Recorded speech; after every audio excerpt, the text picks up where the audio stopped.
Hello everyone, my name is History Nuggets, and today we are going to be talking about the Polish-Ukrainian War. The Polish-Ukrainian War would stem from a nationalist movement inside of the Austro-Hungarian Empire, which owned many Polish and Ukrainian lands.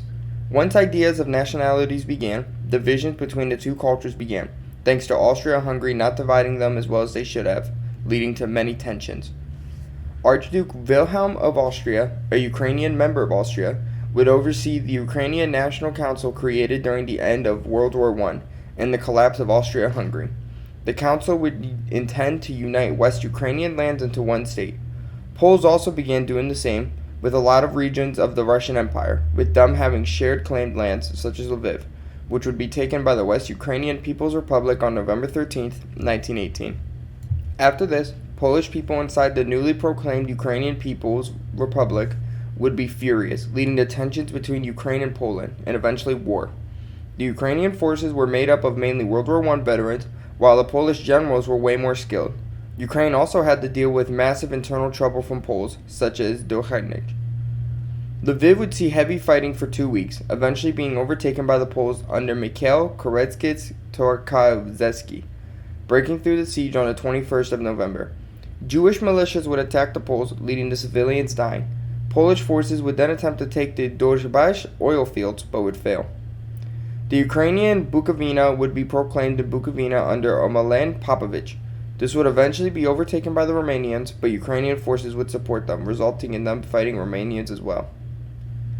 The battles of Volhynia would occur, where the Polish forces would quickly take home in southern western Volhynia. They would then advance into western Polesia, being stopped in western Volhynia by the Ukrainians. Polish forces would try multiple times, while the Ukrainians under Simon Petlura would try taking the Kholm Governorate. The Ukrainians in eastern Galicia would see a stalemate, with many defensive positions occurring across the lines.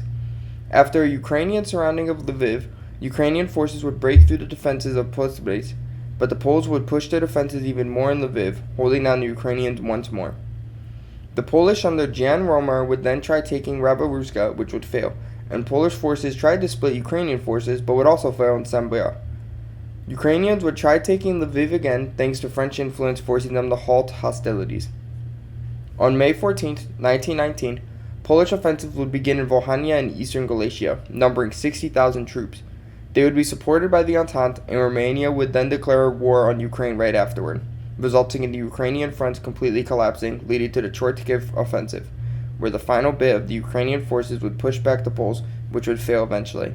The war would see Galicia become Polish, while nationalist ideas for Ukrainians would never go away. This is History Nuggets. Thank you for watching.